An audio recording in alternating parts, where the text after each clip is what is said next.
연대한다는 걸 글서영선 가난한 나이 아이들을 도와요. 커피콩을 따는 아이들. 마리아는 엄마가 제우쳐 부르는 소리에 간신히 눈을 떴어요. 창밖으로 붉은 불덩어리가 막 떠오르고 있는 게 보였어요. 아마도 5시 30분일 거예요. 시계보다 더 정확한 엄마는 이 시간이면 어김없이 마리아를 깨우거든요. 좀 더 누워있다가는 엄마의 매서운 손길을 피할 수 없겠지만 오늘은 몸이 무겁고 머리가 깨들지도 아팠어요. 딱 10분만 더 잤으면 좋겠어. 너무 졸려. 엄마의 재촉을 들으면서 어느새 까무룩 잠이 들었나 봐요. 등짝을 마우 때리는 엄마의 매운 손길이 마리아는 무거운 몸을 일으키면서 왠지 눈물이 핑 돌았죠. 올해 11살인 마리아는 이 집의 맏딸이에요. 한창 학교 다닐 나이지만 마을의 다른 집 아이들과 마찬가지로 학교 가는 날은 손에 꼽을 정도예요. 그 대신 매일매일 커피 공장 농장으로 출근을 하지요. 엄마를 도와 아침 준비를 하고 그날 먹을 점심 도시락을 싸고 동생들을 시키는 것은 아침마다 마리아가 해야 할 몫이에요. 아무리 몸이 아파도 쓰러지지 않는 난 동생이 가는 것은 하루 세끼 밥 먹기보다 더 당연한 일이죠. 바로 밑에 8살짜리 동생 호나우도 7살 제니도 5살 조나단도 심지어 젖먹이 동생 제라드도 모두 함께 커피 농장에 가요. 그러면 아빠인 호난 씨만 혼자 병석에 누워있을 뿐이에요. 모두 잠이 덜 깬 눈으로 보잘것없는 이른 아침을 먹고 엄마를 따라 집을 나섰어요. 마리아는 늘 하던 대로 젖먹이 동생 제라드를 업었어요. 커피 농장 있는 산골짜기에는 쟁걸음을 1시간 거리에서 7시까지 도착하려면 부지런히 밭을 놀려야 돼요. 오늘은 집을 막 나서려는 참에 응아를 한 제라드 때문에 출발 시간이 다소 늦어졌어요. 지각하면 1단계 깎이기 때문에 어떻게 해서라도 시간을 맞추러 엄마는 아무 말도 없이 앞장서서 걸었어요. 먼지가 뿌옇게 있는 비프장 도로가 접어들자 마리네와 마찬가지로 커피 농장으로 향하는 가족들의 모습이 보였어요. 마리아의 학교 친구인 유리아가 커다란 바구니를 들고 바쁜 걸음을 놀리고 있었죠. 마리아는 반갑게 인사를 건넸어요. 유리아가 알아보고는 반갑게 웃으면서 제잘거렸어요. 과테말라의 11월은 커피를 따는 시기에 마리아 키를 조금 넘는 커피 나무에는 빨갛게 익은 열매가 촘촘히 매달려 있었어요. 빽빽하게 엉켜있는 나뭇가지 사이에 매달린 커피 열매 따는 데는 아이들의 손이 가장 좋은 도구였어요. 단단하게 익은 커피 열매를 하나하나 손으로 따는 마리아의 손을 굵게 물기다 보니 검게 베어 있었지요. 어느새 손을 섰다가 아무 사이 없이 또 떴다가 갈라지고 물집이 잡히고 이제는 굳은 살이 앉았어요. 10월 중순 방학을 한 뒤에는 엄마의 손에 이끌려 농장에 나오는 아이들의 수가 많이 늘었어요. 아주 가끔은 학교에 가는 마리아는 사실 글자도 제대로 못 읽지만 별로 부끄럽지 않아요. 같이 초등학교 다니는 애들 가운데 글을 제대로 읽고 쓰는 아이는 몇 안 되거든요. 사실 커피 열매를 따는데 글자가 무슨 필요가 있겠어요. 한 개라도 더 따야 우리 가족이 굶지 않는 게 더 중요하지요. 마리아는 잽싼 문물비누로 나뭇가지 사이로 옮겨다니며 썩지 않은 커피 열매를 훑어 바구니에 담느라 정신이 없었어요. 호나우는 커피 열매를 포대에 꽉 채워 어깨에 메고 무게를 재러 가느라 종종 걸음을 탔어요. 나탄씨 점심시간을 알리는 나팔 소리가 들렸어요. 마리아는 엄마를 대신해 길바닥에 모닥불을 피우고 익숙한 솜씨로 토르띠아를 굽기 시작했어요. 젖먹이 동생을 빼고 모두 토르띠아를 맛있게 먹고 다시 일터로 돌아갔어요. 이제 커피 열매를 분류하는 작업을 해야 해요. 미국의 대기업에 팔려는 가장 잘 익은 작품과 과테말라 사람들이 먹는 하품을 구분하는 것이죠. 오늘은 마리아 가족이 땀 분량 자루 2포대 15파운드 정도 되는 것 같은 무게였어요. 이 정도면 7달러를 벌어요. 아빠가 있을 때 더 많은 일을 할 수 있었지만 이것이 마리아네 5사람이 할 수 있는 최고 분량이에요. 마리아는 저녁을 할 때 깜나무를 머리에 이고 집으로 향했어요. 젖먹이 동생은 엄마가 대신 업었어요. 고단한 하루 일이 드디어 끝났어요. 어느새 해는 뉘엿뉘엿 지고 있었지요. 학교 대신 농장에 가는 아이들, 아프리카나 중남미의 많은 어린이들은 하루 10시간 이상 일을 하며 살아요. 그렇게 해도 그 손에 들어오는 돈은 정말 적어요. 고사리 같은 손으로 커피통을 가는 마리아도 그런 아이가 어때? 한 해예요. 온 가족이 매달려 일을 해도 근근히 먹고 살 정도로 가난하고 힘들기 때문에 공부는 꿈도 못 꿔요. 이런 나라 가난한 이유는 나라 안팎에 크고 작은 전쟁을 겪었기 때문이에요. 전쟁으로 모든 것을 잃은 사람들은 농장이나 공장에서 얼마 되지 않은 돈을 받고 힘들게 일해야 하지요. 공정무역이 뭘까요? 마리아 가족이 모두 매달려 온종일 힘들게 일하고도 가난한 거 일한 만큼 충분히 돈을 받지 못하기 때문이에요. 그런데 그 까닭은 뭘까요? 공장이나 농장에서 만들어진 대부분의 다른 잘 사는 나라로 팔리는데 잘 사는 나라의 회사에서는 값싼 즐거운 물건을 갖기 바라지요. 그래서 농장 주인은 헐값으로 사람을 써서 더 많은 이걸 참기라고 해요. 어린이들은 10시간 넘게 부리면서도 주는 돈은 쥐꼬리라는 것을 알게 된 사람들은 이렇게 결심을 했어요. 조금은 비싼 값에 물건을 사더라도 그곳에서 일하는 사람들의 조금이라 더 많은 대가를 가져가게 하자는 거예요. 이것이 공정무역이에요. 같이 잘 사는 사람을 만들어요. 우리나라에서 팔리는 커피값은 매우 비싸지만 사실은 과테말라, 브라질도 중남미를 비롯해서 아프리카, 동남아시아 등의 개발도상국에 싼값에 수출하는 거예요. 우리 수입한 나라들은 소비자에게 비싸게 팔아 큰이익을 남기고 있죠. 커피를 수출하는 농장들은 싼값에 수출하는 만큼 가난한 사람들에게 헐값을 줘가며 일을 시키죠. 그게 무슨 문제냐고요? 나 혼자 잘 사는 사회가 아니라 같이 잘 사는 사회가 내가 지금 벌어지는 세계의 전쟁, 환경오염 문제가 없어진다고 생각하는 사람들도 있어요. 이렇게 이웃나라 가난한 사람들을 생각하는 마음을 가진다면 전 세계가 서로 돕고 다는 지구촌이 될 수 있을 거예요. 함께 모여 어려운 이웃을 도와요. 무지개 가게. 연희는 엄마 손을 잡고 붙잡고 무지개 가게 안으로 들어갔어요. 가게 안에 장난감부터 색색의 옷들이 가지런히 정리되어 있었어요. 오늘은 요즘 부탁 자라 맞는 옷이 없는 연희 옷을 사려고 들른 거예요. 연희야, 이 점퍼색이 그냥 곱다. 이거 입을래? 엄마가 고른 빨간 점퍼는 마치 새우처럼 때깔이 곱고 예뻤어요. 연희 마음에 꼭 들었지요. 엄마의 주머니 사정이 염려되어 연희는 얼른 가격표를 건너지 보았어요. 7,000원? 어머나 세상에 가을 전복값이 이렇게 싸다니요. 곧 연희 얼굴이 환해졌어요. 엄마는 깔끔하게 꾸며놓은 매장 이것저것 여러 가지 거주를 골랐어요. 빨간 점파, 노란 스웨터, 펌티스, 세바, 청바지, 면머바지가 연희의 것이 되었죠. 이 정도면 이번 가을 날 수 있겠지? 엄마가 얼굴 한 바구음을 지으며 물었어요. 연희 그 말에 고개를 끄덕이며 이렇게 생각했어요. 엄마가 늘 저렇게 즐겁다면 얼마나 좋을까? 얼마 전 다리를 다치는데 엄마 얼굴은 늘 어두웠어요. 왜 그러냐고 물으면 괜찮다며 얼버무리지만 연희는 다 알고 있어요. 아빠가 돌아가신 집안 형편이 넉넉지 않다는 것, 엄마가 벌어서 먹고 사는데 한동안 공장에 나가지 못해 생활 형편이 쪼들린다는 것이요. 연희는 엄마가 마음 아팠을 거야. 아빠 모르는 척 밝은 척하고 지내지만 사실은 다 알아요. 엄마를 모르는 엄마는 모를 거래요. 엄마는 연희가 아직도 어린 나이인 줄만 알거든요. 사실 어른들도 다 그래요. 그래서 이웃들이 엄마에게 걱정하며 묻는 것도 염려 섞인 말을 건네는 것도 다 알거든요. 모두 4만 원입니다. 봉투에 넣어드릴까요? 이렇게 여러분을 샀는데도 4만 원이라니 얼마나 가벼운 가격인가요? 엄마는 지갑에서 빳빳한 집게 4장을 꺼내 옷값을 냈어요. 연희는 가슴을 쓸어내렸어요. 엄마가 옷을 사러 가자며 집을 나설 때부터 마음도 무거웠거든요. 요새 공장에도 못 나가는데 옷을 사러 가는 건 말도 안 된다고 생각했었죠. 제 옷은 아니지만 입을 만한 옷이니까 깨끗하게 입으렴. 엄마가 제 옷도 한 벌 제대로 못 사주고 우리 연희에게 너무 미안하구나. 이렇게 말하면서 엄마는 하늘만 쳐다봤어요. 그런 엄마의 눈시울이 붉어진 것을 연희는 놓치지 않았어요. 아빠가 살아가실 땐 연희도 안 부럽지 않아 공주였죠. 엄마 나 이제 공주 싫어요. 공주처럼 입고 다니면 친구들이 놀린다고요. 연희는 일부러 씩씩하게 대답했어요. 엄마는 그런 연희를 물끄러미 바라보더니 머리를 쓰다듬으며 이렇게 말했어요. 우리 연희가 이제 철이 다 났구나. 그래 가난한 거 불편한 거지 부끄러운 일이 아니란다. 연희가 밝고 씩씩하게 자라줘서 엄마는 정말 고마워. 연희는 엄마의 손을 꼭 쥐었어요. 엄마가 이렇게 제 곁에 있었어 얼마나 좋은데요. 새 옷이나 멋진 장난감 다 필요 없어요. 엄마만 건강하게 오래오래 있어주면 돼. 엄마와 연희는 서로 마주 활짝 보고 활짝 웃었어요. 6개월 전 돌아가신 아빠 생각이 나서 눈물이 핑 돌긴 했지만요. 그때 차에서 커다란 박스 여러 개를 내리는 아주머니 모습이 보였어요. 두 사람은 누가 먼저랄 것도 없이 다가가서 짐 옮기는 걸 도왔죠. 아유 아주 짐이 많네요. 이게 다 뭐예요? 궁금했죠. 엄마가 이렇게 물었어요. 네. 안 쓰는 물건이랑 옷가지랑 정리해서 가져오는 길이에요. 부끄럽게도 제가 사드리기를 잘해서 이렇게 짐이 많아졌어요. 전 이제 안 쓰는 물건 깨끗하게 썼으니까 필요한 사람들이 가져갔어. 도움이 됐으면 좋겠어요. 아주머니가 말했어요. 아껴 쓰고 나눴으면 형님 좋고 좋잖아요. 저도 여기서 애들 장난감에 옷 좀 보고 가려 그려. 쓸만한 물건을 더 비싼 값 주고 살 필요는 없으니까요. 안 그래요? 무지개 가게가 실제 있어요. 2002년 아름다운 재단이라는 시민단체가 만든 아름다운 가게라는 곳이 있어요. 우리나라에서 처음으로 재활용품을 팔기 시작한 가게지요. 언어가책, 가방, 신발, 주방용품 등 중고용품을 기증받아서 자원봉사자가 손질해 가게에 내놓아 팔아요. 물건 판도는 불우한 이유로 돈을 쓰거나 가난한 나라의 어린이들이 더 많은 돈을 받고 일할 수 있게 돕고 있어요. 큰돈 들이지 않고도 재활용해 쓰고 나눔을 실천할 수 있다는 교훈을 보여주는 가게예요. 또 다른 무지개 가게가 있어요. 2002년 설립된 사회연대은행은 가난한 사람들이 가게를 꾸려서 갈 수 있게 돈을 빌려주는 곳이에요. 일반 은행에서 돈을 빌리는 어려운 사람들에게 돈을 빌려주는 사회단체지요. 사회연대은행은 주머니 사정이 비교적 넉넉한 사람들이 돈과 힘을 합쳐 가난한 이웃을 돕자는 생각으로 시작되었어요. 생계가 막막해 생활하기 힘들었던 사람들은 이 은행으로 돌리는 돈으로 가게를 차려 이제 남부럽지 않게 살게 됐어요. 여기서 돈을 구워 만든 가게에는 무지개 가게라는 별명이 붙어요. 지금 우리나라에는 1000여 개의 무지개 가게가 있어요. 도움으로 갚는 아름다운 사람들. 몇 년 전 한 TV에서 TV 나와서 쭈꾸미 가게 사장이 김총목 아주머니는 사회연대은행으로 도움으로 일어난 사람이에요. 갑자기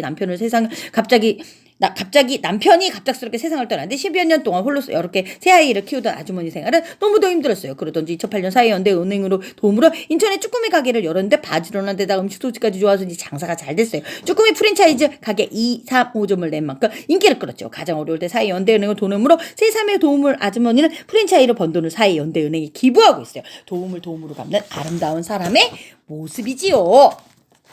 연대의 힘으로 지구를 살려요. 아픈 지구를 구출하라. 회의 도중에 흔치 않은 일이겠지만 여기 모인 사람들의 대표께서 분명 들을 필요가 있을 거라 생각해서 이 같은 모임 자리를 마련했습니다. 아픈 지구를 구출하는 모임 어린이 대표인 세라코이즈의 연설을 듣고 회의를 계속하겠습니다. 사회자인 가브리엘 제이크스가 갑자기 회의를 중단하지 이렇게 말했어요. 그 순간 문이 열고 한 소녀가 연단을 향해 또박또박 걸어 나왔습니다. 세라 코이즈였어요. 불끈 쥔 세라의 손은 가늘게 떨렸지만 각국 대표들을 마주보고 선 표정은 당당했어요. 이런 자리에 처음 선 아이답지 않게 침착하게 자기소개를 마친 세라는 이렇게 주장했어요.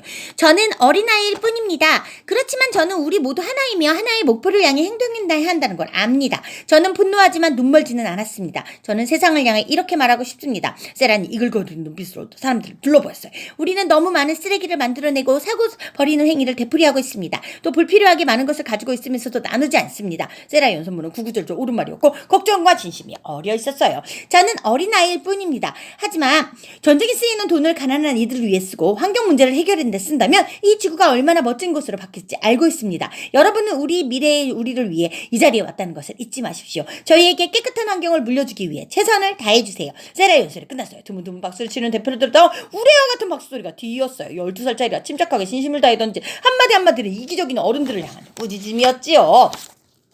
우리는 미래의 세라의 자식들을 위해 이 회의를 하고 있다는 걸 잊어서는 안 됩니다. 또한 여기서 있는 세라 코이즈 양이 이 회의에 참석하기 위해 여러 어린이가 낸 돈으로 비에키보를 샀다는 걸 기억해야 합니다. 아이들이 바라는 미래, 아이들이 꿈꾸는 미래가 무엇인지 우리는 육성으로 직접 들었습니다. 이들의 바람을 저버려서는 안 될 것입니다.